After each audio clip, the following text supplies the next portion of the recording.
የኃጢአት ችግሩ አንደኛ እግዚአብሔርን፣ ሁለተኛ ወዳጅን፣ ሶስተኛ ራስን ያሳጣል ይላል። ንጽህና ሲጎድል ወዳጆቻችን ሁሉ ጠላት ይሆናሉ፣ ከአጠገባችን ይሸሻሉ። የድንግል ማርያምም ስም እጅ ተባለ። ሌላ ስም ጠፋ። ምን ይደረግ? መለኮትን የታቀፈች የእኛም የሌቦቹ እኩል ስም አግኝቶ እጅ ተባለ። እዚህ ከዓለም ወደ ገዳም ተሄደ። ከገዳም ቢፈትን የት ይኬዳል? ስለዚህ ከራስ መሸሽ ነው እንጂ ከቦታ መሸሽ አያዋጣም። ብዙ ነገር ሞልቷችሁ የተልከሰከለ ሕሊና ከሚኖራችሁ ምንም የሌላችሁ ንጹህ ሕሊና ያድርጋችሁ መድኃኒዓለም። እኛ ያንተን ቆርቆሮ አይደለም የፈለግነው፣ እኛ የፈለግነው ሕሊናህን።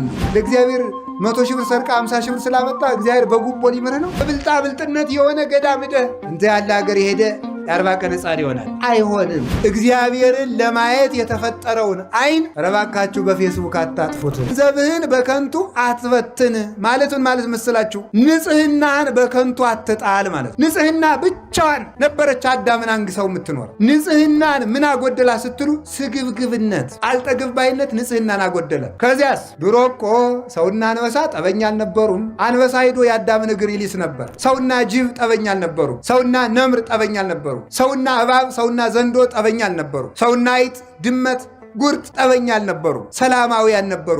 በማን አማካኝነት? በንጽህና አማካኝነት። የአዳም ንጽህና ሲጎል ግን ምን ሆነ? ጅብም አዳምን እበላለሁ ማለት፣ እባብም እነድፋለሁ ማለት፣ ዘንዶም እውጣለሁ ማለት፣ ነምርም በጥፍሬ እዋጋለሁ ማለት። ንጽህና ሲጎድል ወዳጆቻችን ሁሉ ጠላት ይሆናሉ፣ ከአጠገባችን ይሸሻሉ። የኃጢአት ችግሩ አንደኛ እግዚአብሔርን፣ ሁለተኛ ወዳጅን፣ ሶስተኛ ራስን ያሳጣል ይላል ሊቅ። አንደኛ ማንን ያሳጣል? እግዚአብሔርን። ሁለተኛ ማንን ያሳጣል? ራስን። ሶስተኛ ማንን ያሳጣል? ወዳጅን ያሳጣል። አዳም ንጽህና ሲጎለው የእግዚአብሔር ክብር ከሱ ላይ ጎደለ። ሲጎለው ራቁቱን ተገፈፈ፣ በገዛ እጁ ተሰደደ። ኃጢአት ያሰድዳል፣ እርኩሰት ያሰድዳል፣ ንጽህና ያነግሳል። ከዚያ አስተመልከቱ፣ አዳም ማንን አጣ? ንጽህናውን ሲያጣ ራሱን አጣ። ራሱን አጣ ማለት ነው አዳም ሆይ የሞት ሞት ሙት ተብሎ ተፈረደበት። በሞት ራሱን ያጣ ንጽህናውን ሲያጣ ነው። ንጽህና ራስን ያሳጣል፣ ወዳጅን ሁሉ ያሳጣል። የገዛ ሚስቱ ወዳጁና ጠላት ሆነችበት፣ ጠላት። እንኳንስ ከብቶች፣ እንኳንስ ላሞች፣ እንኳንስ አንበሶች፣ እንኳንስ ነምሮች ይቅርና መሬት ራሷ ለአዳም ጠላቱና ተነሳችበት። በዚህ ትደነቃላችሁን? የገዛ ሰውነቱ ለአዳም ጠላት ሆነበት። ምን አበቀለበት? እሾህ። ኦሪት ዘፍጥረት ምዕራፍ 3 ቁጥር 17 ላይ እግዚአብሔር ምን አለው? ምድር በአንተ ምክንያት እሾህ ታብቅል አለው። እሾህ ታብቅል። እጽዋት ከአዳም ስህተት አስቀድሞ እሾህ አልነበረባቸውም። አጋፍ፣ ኩርንችት፣ ግራር የሚባል እሾህ የለም። የአዳም እርግማን ከእጽዋት ላይ እሾህን አበቀለ። በሰሙ በወርቁ የአዳም ሰውነት በሽታ አበቀለ፣ ደዌ አበቀለ። ከዚያ በኋላስ ደግሞ ክፉ ሕሊናን አበቀለበት። ፍቶታት፣ እኩያት፣ ኃጣው፣ እርኩሳት ሰለጠኑበት። ስለዚህ ኃጢአት ይላሉ ሊቃውንት 4 አይነት ሞት ያመጣል ይላሉ። የመንፈስ ሞት፣ የሥጋ ሞት፣ የህሊና ሞት እና የዘላለም ሞት። 4 ሞቶችን ይወልዳል ማን? ኃጢአት። ንጽህና ደግሞ ከነዚህ ነው። የሥጋ ሕይወት፣ የነፍስ ሕይወት፣ የህሊና ሕይወት፣ የዘላለም ሕይወት ማን ይሰጣል? ንጽህና። የሥጋ ሞት መቀሰፍ ነው፣ ያለ ዕድሜ መሞት ነው። አዳም በ935 ዓመቱ እንዲሞት እግዚአብሔር አልፈቀደም ነበር። ዘላለም እንዲኖር ነበረ ዕድሜው የተቆረጠ በንጽህና ጉድለት ነው። ቅስፈት የሚመጣ በንጽህና ነው። ንጽህና ሲጎል ቅስፈት ይመጣል። የሰው ዕድሜው ዛሬ ቢበዛ ስንት ነው? 70 ወይም 80። አዳም ያተረፋት እንዳረጎት ዛሬ እኛ እንኖራለን ማለት ነው። የአዳም ዕድሜው 930 ዓመት ስለነበረ፣ ስለዚህ ዕድሜን የቆረጠው ዝሙት ነው። እርኩሰት፣ ኃጢአት ዕድሜን ይቆርጣል። ከዚያ ስጋው ሞተ፣ ፈረሰ፣ በሰበሰ። የህሊና ሞት ምንድን ነው? ቀቢጸ ተስፋ፣ ብቸኝነት፣ ብሶት፣ ኃጢአት በህሊና መውጠት፣ መውረድ፣ መታወክ፣ ሰላም ማጣት፣ እየበሉ መራብ፣ ለብሶ መብረድ፣ ከሰው መሃል ሆኖ ብቸኝነት፣ ተሹሞ ሽረት፣ ውርደት፣ ድካም፣ ምንም እርካታ ቢስ መሆን፣ ደስታን ማጣት፣ ስደተኛ መሆን፣ ከቤት ውስጥ ተቀምጦ መቅበዝበዝ፣ ሀገር ባለበት ከተማ መሃል ተቀምጦ ሰው ሁሉ ሙቶ አልቆ እኛ ብቻችን የቀረን እስኪመስለን ድረስ የብቸኝነት ስሜት መኖር፣ ምድር መጥበብ፣ የት ልሄድ ማሰኘት። አንድ መነኩሴ ጀማሪ መነኩሴ ነው። ገዳም ሂዶ ኃጢአትም ቢያለው ገዳም ገብቶ ኋላ ለአንድ ትልቅ አባት ሂዶ አባቴ ኃጢአትም ቢያለኝ አለው። ይሄንን ዓለም ጥለኸው ሂድ አሉት። ዓለምን ትቼ ከገዳም መጣው፣ ከገዳምማ ደግሞ ወደ የት ልሄድ ብሎ መለሰ። እዚያም ገብቶ አልቆምለት ስላለ ማለት ነው። እዚህ ከዓለም ወደ ገዳም ተሄደ፣ ከገዳም ቢፈትን የት ይኬዳል? ስለዚህ ከራስ መሸሽ ነው እንጂ ከቦታ መሸሽ አያዋጣም። መሸሽ የሚባለው ከራስ ጠባይ ነው፣ ከራስ ልማድ ነው። ቦታችን እየለወጥን ብንቀመጥ፣ ብቻችን ከጫካ መሃል አንገታችን አስረን ብንጸልይ፣ ከጠባያችን ካልሸሸን፣ ከቦታ ብንደበቅ፣ ከከተማ ብንወጣ ፍጹም ሰላምን ልናገኛት አንችልም። ስለዚህ የእግዚአብሔር ቤተሰቦች የአዳም የባከነ ሀብቱ ንጽህናው ስጋውን ቆረሰበት፣ ህሊናውን ገደለበት። ዛሬ አርፎ የሚተኛ ሰው አለ መሰላችሁ? ሰው መንኩሶ አያርፍ። ሰው እኮ እየቀደሰም ማረፍ አቃተው። ሰው እየሰበከም አያርፍ። ሰው መንኖም አላርፍ አለ። ተሹሞም አላርፍ አለ። ሰው አላርፍ አለ። የሚያሳርፍ ንጽህና እንጂ ህሊና ሲነጻ ዓለም ሁሉ የእናንተ ነው። ቅዱስ ህሊና ካላችሁ ዓለም ሁሉ የእናንተ ነው። ብዙ ነገር ሞልቷችሁ የተልከሰከለ ህሊና ከሚኖራችሁ ምንም የሌላችሁ ንጹህ ህሊና ያድርጋችሁ መድኃኒዓለም። ንጹህ ህሊና ያለው ሰው ባለጸጋ ነው እያልኳችሁ፣ በዓለም ላይ ያለ ፍጹም ባለጸጋ ያንን የሚጠብቅበት ስርዓት አለው። እኔ ችግር ዘርዝሬ ትቻችሁ አልሄድም፣ መፍትሄውን ነግራችኋለሁ። ንጽህና ሲጎል የምን ሞት ይመጣል? አንደኛ የስጋ ሞት በሉ እንጂ። እርግጠኛ ሆኜ ልንገራቸው አንድ ነገር፣ የሚሞቱ ሰዎች የበዙትና ሀገራችን የምትታመሰው በክፉ ሰዎች ነገር መጎንጎን አይደለም፣ በእኛ መርከስ ነው። እኛ ንጹህ ከሆን ክፉ የሚመክሩ ሰዎችን ምክር ማን ያደርገዋል? እግዚአብሔር ይሽረዋል። የመካሪዎችን ምክር የሚሽር የሚያስረሳ እግዚአብሔር ጥበበኛ ነው። ምክርን የሚሽር ኃይልን የሚያደቅ ነው። የጎደለን ምንድን ነው ካልኳችሁ ንጽህና። እግዚአብሔር የትም ቦታ ንጽህና አጥቶሃል ነው የምላችሁ። ንጹህ ከሆን እግዚአብሔር የሰው ችግር የለበትም። እግዚአብሔር በሰራዊት አይዋጋም። እግዚአብሔር ዝምታውም ውጊያ ነው። ግን ቅድስና ይሞላል። ህሊናችን ሙቷል። አሁን እኮ እንዲሁ ዝም ብሎ ተስፋ ቁርጥ ያደርግ እኮ ነው። ዝም ብሎ ማለት መንግስተ ሰማያትን ማን አይቶት ብለህ ነው ይላል። በቃ ምንም መብላት፣ በቃ መተኛት፣ ምንም። አሁን ደግሞ ትንሽ ሀብት ያለው ሰው ምን እንደሚልገራቸው፣ ትንሽ ሀብት ያጠራቀመ ሰው እሳ አባቱ እንደው ትንሽ እንደ መኪናም እንደ ፎቅም እንደው የሞካከረ ሰው የድንጋይ ጥርቅም እኮ ነው። እዛ ሰብስቦ ፈልጌ ሲሉት አባ ጊዜ የለኝም፣ በጣም ብዙ ድርጅት ነው ማኔጅ የማደርገውና የሚያዙኝ ነገር ካለ ብቻ ይደውሉልኝ፣ ስንት ብር ነው የሚፈልጉት ይላል። ብሩን ወርወር አድርጎ ስራውን እየሰራ ሊሞት ማለት ነው። እኔ ብዙ ሰው እታወሳለሁ፣ እታዘባለሁ። ማምላክ ብዙ ሰው እዚህ መጥተው አይማሩ፣ ትንሽ ሀብት ነካ ካረጋቸው አይማሩ። ብቻ የሚያዙኝን ይንገሩኝ፣ እሱም ብቻ ይንገሩ። ዝም ብለው ችግር የለም። ቆይ ሰባኪው ምንድነው የፈለገው? ምንድነው ዝም ብለው ቤተክርስቲያን ስሩ ነው፣ አካውንታችሁ ንገሩ። ምንድነው የምትፈልጉት? እሱም ብቻ ለምን አትነግሩኝም ይላል። ቃለ እግዚአብሔር ጌታ ይዋ እኛ ያንተን ቆርቆሮ አይደለም የፈለግነው። እኛ የፈለግነው ህሊናህን ነው። እግዚአብሔር የሞተለት አካል ነው ያለ። እኛ የምንፈልገው እናንተን ነው፣ የእናንተን ሻማ። አሁን ጠዋት 21 ሺህ ብር ሰጣችሁ እኔ ያለውን ሰጣችሁታል። እኔ ገንዘቡን አይደለም የናኩት። ስትፈልጉ 21 ቢሊየን ስጡ፣ ምንም ትርጉም የለውም። ገንዘባችሁ አያጸድቃችሁ። የሚያጸድቃችሁ ንጽህናችሁ ነው። መጀመሪያ ራሳችሁ ተስተካከሉ። ካልሆነ ግን ኃጢአት እየሰራ ለእግዚአብሔር 100 ሺህ ብር ሰርቃ 50 ሺህ ብር ስላመጣ እግዚአብሔር በጉቦ ሊምርህ ነው። እንደዚህ ያለ ነገር የለም። እግዚአብሔር የሚያየው መጀመሪያ ንጽህና ነው። የእግዚአብሔር የዓይኑ ማረፊያ ንጽህና ነው። እግዚአብሔር የሚያየው ወደሱ ነው። የህሊና ሞት በአዳም ላይ ሞጣበት። ከዚያስ ምን መጣበት? የነፍስ ሞት። ነፍሱ ጨለመችበት። ሞታ ለነፍስ ሪቅም እግዚአብሔር። የነፍስ ሞቷ ከእግዚአብሔር መራቋ ነው። መጨረሻ ላይ ዘላለም ሞት ነገሰበት በአዳም። ንጹህ ስትሆኑሳ አካላችሁ በሙሉ ከኃጢአት ንጹህ ሲሆንሳ ምን ታገኛላችሁ? ስጋችሁ ያለ ጊዜው አይሞትም። ህሊናችሁ ልዑል ነው። ህሊናችሁ ትልቅ ነገር ያስባል። እዩትማ በሞቴ ኃጢአት ሰርታችሁ ባደራችሁ ቀን እኮ እቅዳችሁ በሙሉ ክስር እኮ ነው የሚለው። የ40 ዓመቱ እቅድ፣ የ30 ዓመቱ እቅድ ኤዲያ ተውኝ ባካችሁ፣ ክስር ነው የሚለው፣ ድምስስ ነው የሚለው። ህሊና ነዋ ዋናው። ሰው እኮ ይህን አደርጋለሁ ከዛሬ በኋላ የሚቀጥለው ሳምንት አስቀድሳለሁ፣ እጸልያለሁ፣ ከዛሬ በኋላ እጾማለሁ ይልና ሰኞ በዝሙት ተሰናክሎ ካደረ ያ ሁሉ ይከስራል። አጣጥፎ ይተኛል። ለምን? ዲያብሎስ ደግሞ እንዲህ ብለህ ብትጸልይ አታፍርም ይለዋል። እዚያ ኋላ ይሄዳል። አጋንንት ስርዓት አላቸው። መጀመሪያ ጸሎት የማቋረጥ ሰይጣን አለ። ጸሎት የማቋረጥ ሰይጣን ለዝሙት ሰይጣን ያስረክባል። የዝሙት ሰይጣን ለተስፋ መቁረጥ ሰይጣን ያስረክባል። እንዲህ እያለ ነው ሰው የሚጠፋው ማለት። መጀመሪያ ጸሎቱን ያስቋርጠዋል። ኃያልን ሰው ካሰሩ በኋላ ሀብቱን መዝረፍ እንደማይቸግረው የጸሎት እጅግሩን ካሰረ ጸጋውን መግፈፍ አይቸግረው። ከዚያ በኋላ በዝሙት ይጥለዋል። ከጣለው በኋላ ተስፋ ያስቆርጠዋል። እንዲህ ብለህ ብትመለስ እግዚአብሔር የሚምርህ አይምሰል ይለዋል። ተሸንፎ ከዚያ በኋላ በሰንሰለት እንደሚጎተት ውሻ እጅግሩን ለዲያብሎስ አስረክቦ የኃጢአት ባሪያ ሆኖ ይኖራል። ከዚያ ቀና የምንለው ተስፋችንን በመቀጠል ነው። ወገኖቼ ከኃጢአት ሞት እግዚአብሔር ይሰውረን። ምን አላችሁኝ? ንጽህና ምንድን ነው አልኳችሁ? ገንዘብ ነው። ገንዘባችን ከማባከን ይሰውረን።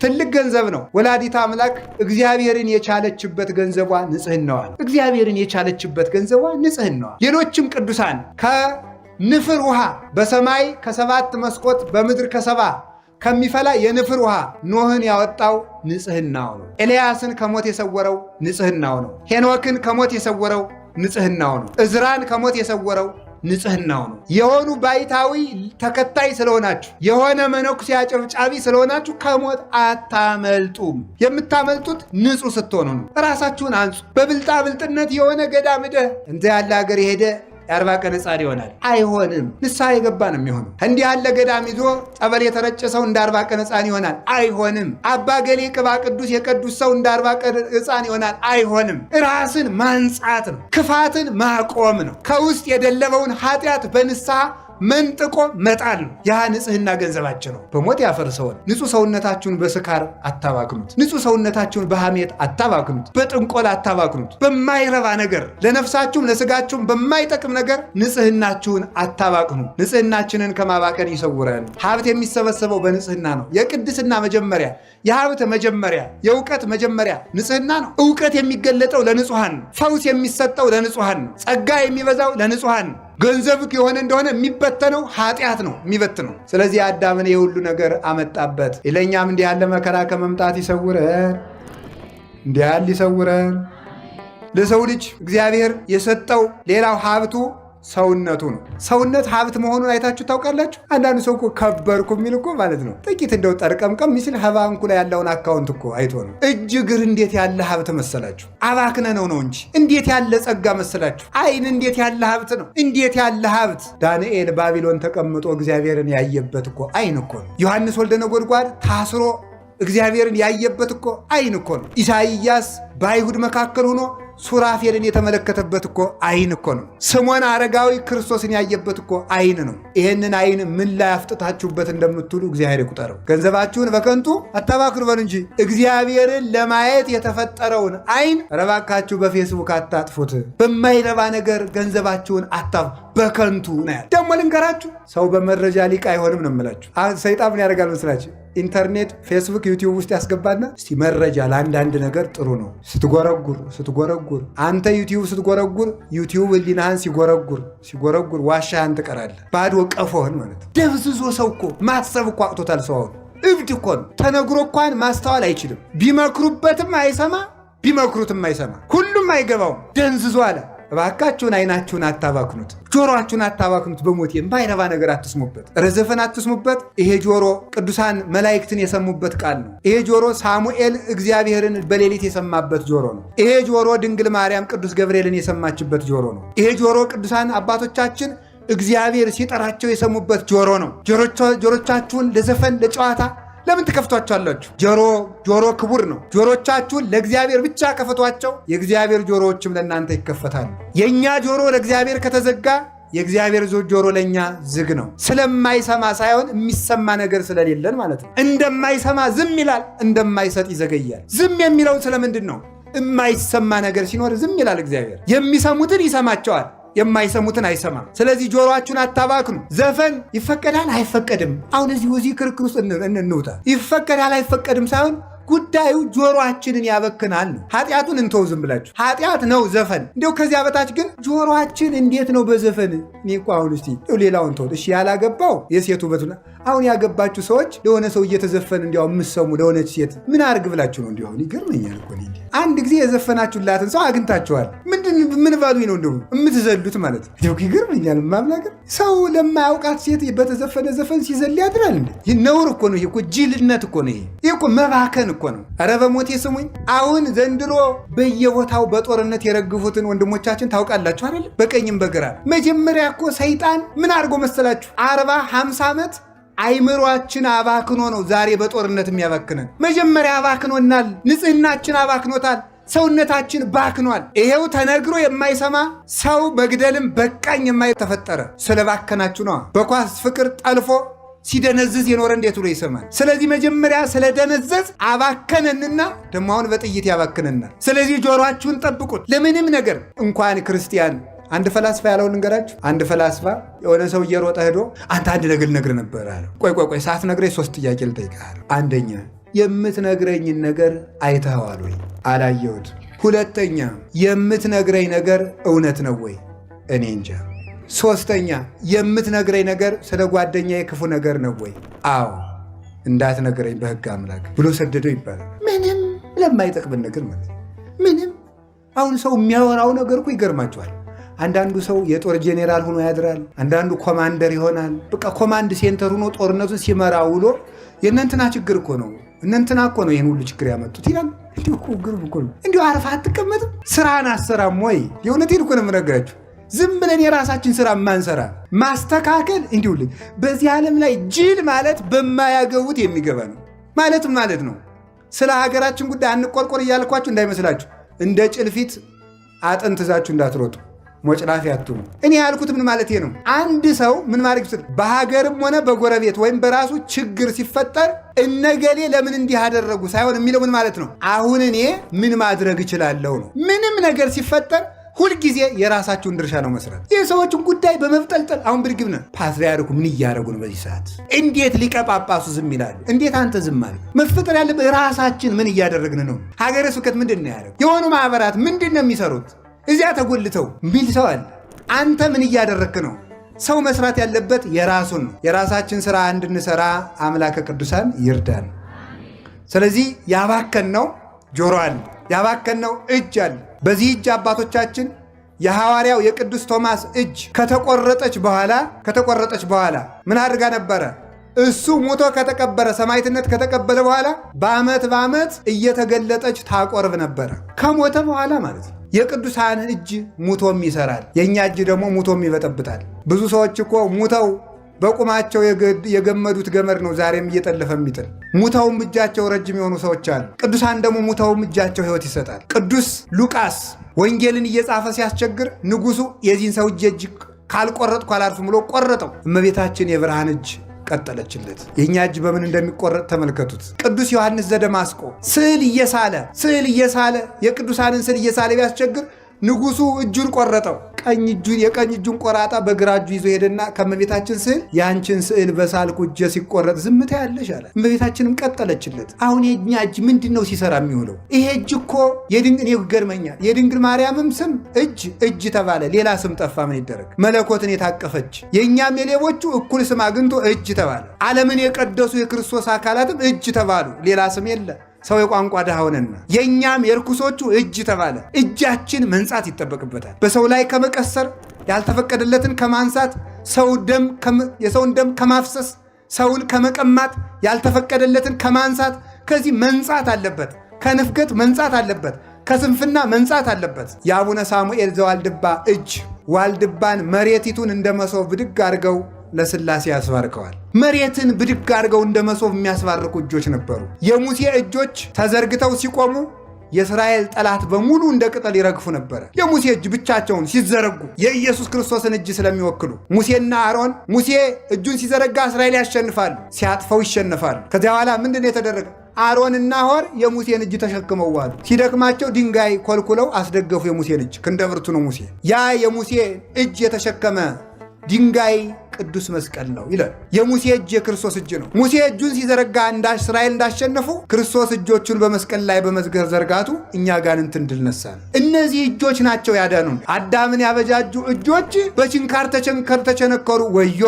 እሱ እጆቹን ሲቸነከር የእኛን ጠላት ዲያብሎስን በሳት ዛንጀር ቸነከረልን። እሱ እጆቹ ላይ ሲቸነከር የእኛን ስም በሕይወት መጽሐፍ ጻፈ፣ በደሙ አተበን። እጅ ይህንን ይመስላል። እጅ ክርስቶስን የሚመስል ነው። ኧረ እጅ እንደዋዛ ረከሰ። እጆቻችንን ከማርከስ ይሰውረን። ይህ በእጆቻችሁ ላይ ያረጋችሁት ድሪቶ ነገር መወገድ አለበት። እገሌ ያላችሁ እጃችንን እናንሳ። እጃችን ይንጻ፣ ለጸሎት ይነሳ፣ ይቀጣም። በሰፊያድ አንድ ነገር ንገራችሁ። ቢያንስ በቀን ለአንድ ሰዓት ያክል ያን ባይሆን ለ25 ደቂቃ እጅ መቀጣት አለበት። በምን? በሰፊህ እጅ ብታሰናክል ካንተ ቆርጠህ ጣል ማለት እጅን በመዘርጋት ቅጣው ማለት። ዘርግተህ ጸልይ። አይን ባክኗል፣ እጅ ባክኗል። እግር እኮ የምን ምሳሌ እንደሆነ ብነግራችሁ በጣም ትደነቃላችሁ። እግር የካህናት ምሳሌ ነው። እግር የስልጣነ መለኮት ምሳሌ ነው። የክርስቶስ ስልጣኑ እግር ይባላል።